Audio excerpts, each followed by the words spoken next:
Hi, my name is Camille Villareal, and this is my last lecture. Chapter 1. An injured lion still wants to roar. So, we can start off with me. I'm currently 16 years old, and I'd probably be best described as a diamond in the rough, because diamonds are crystal clear, and I take that as being honest. And let's be real, everyone likes diamonds, so in other words, I tend to be very friendly. Diamonds can cut through anything, so I take that as being a strong person who tends to persevere when times are tough. Now, you're probably wondering why the rough part. I'm not quite a perfect diamond, I'm still learning and growing, and I still need to be polished up. So, some of you guys may know me as Chameleon, Chamomile, Camo, Lily, and sometimes Camel, but let's be real, I hate that nickname.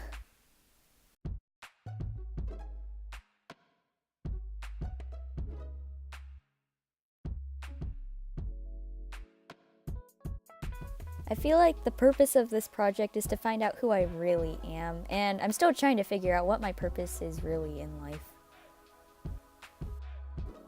Chapter 4, The Parent Lottery. My mom and dad divorced soon after I had just turned 7, and it was just me, my mom, my brother, and our sister on our own, and we had to move from LA and start a new chapter of our lives.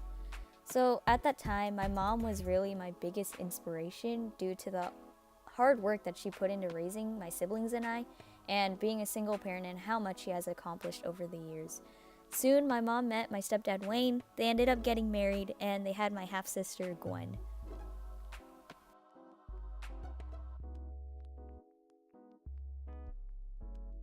So here's my take on having a drawn-out family portrait. So that's my mom, my stepdad Wayne, my brother Francis,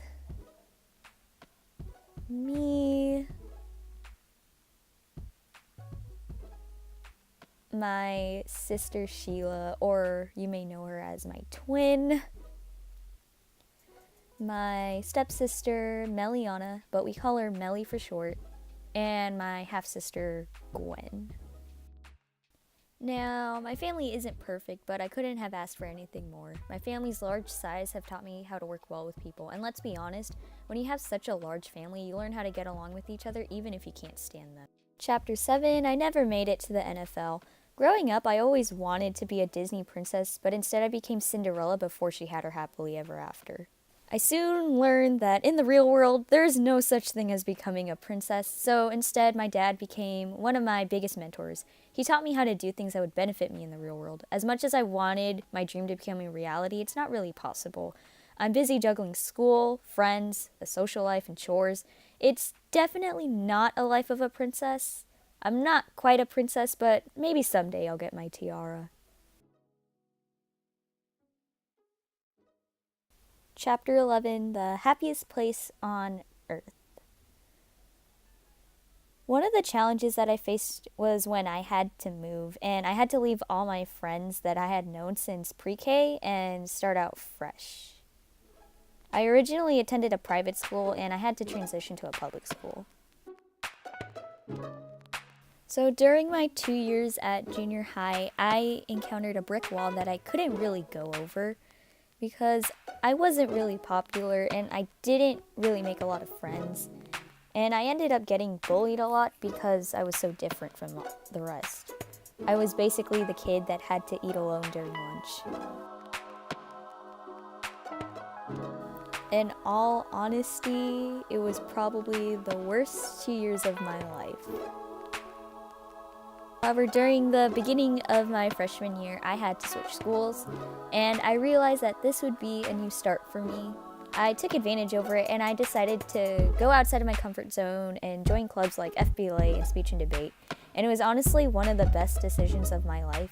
I treat my friends as if they were my family, and it made me realize that it's okay to be different. True friends will accept you for who you really are, and you shouldn't have to do things to have people like you. Chapter 21, J.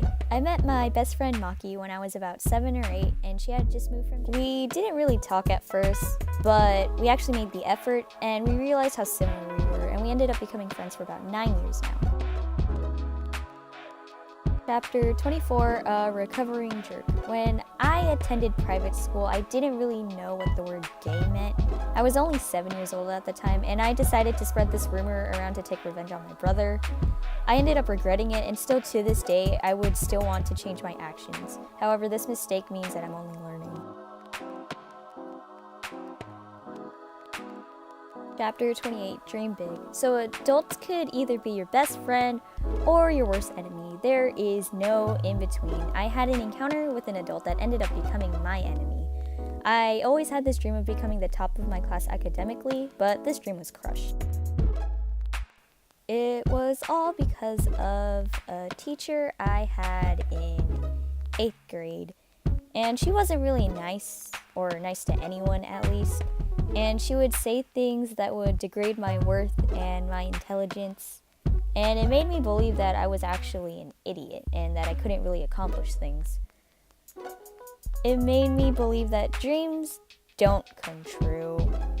But instead, it's better to think realistically instead.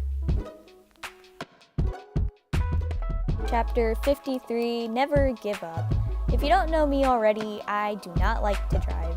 And it's not like I'm a bad driver, it's just that I prefer not to drive. However, driving is a necessary skill in order to function in the real world. This goal isn't easy for me to accomplish, it's not a straight cut path for me to follow. But instead, it's the little baby steps that I take in order to achieve this goal. And one mentor that has helped me take little baby steps towards this goal is my stepdad. And he's gone through the extra mile and has faced PTSD moments with my driving. Although I haven't tackled this goal yet, I am determined to in the near future. Practice makes perfect. Chapter 56, Make a Decision, Tigger or Eeyore. If I were to choose between the two, I'd probably be Tigger. Because over the years I've learned that happiness is a choice, and I always tend to look on the brighter side of things and stay optimistic during times of struggle. I was always known to be the happy baby in my family. Chapter 61, The Dreams Will Come to You. Now this is what you'll get out of this lecture. All the other chapters were irrelevant until now. Throughout my 16 years of living, I've gained little to no wisdom on how to live, but I have some advice that has helped me up until this very moment. 1. Love yourself. Love yourself before anyone else. Your happiness isn't subjected to one person. 2. Live in the moment. Life's too short to be worrying about little things. 3. Be happy. Happiness is a choice. It's really up to you on how you want to be life. 4. Work hard. Hard work pays off. You'll thank me later. 5. Be logical.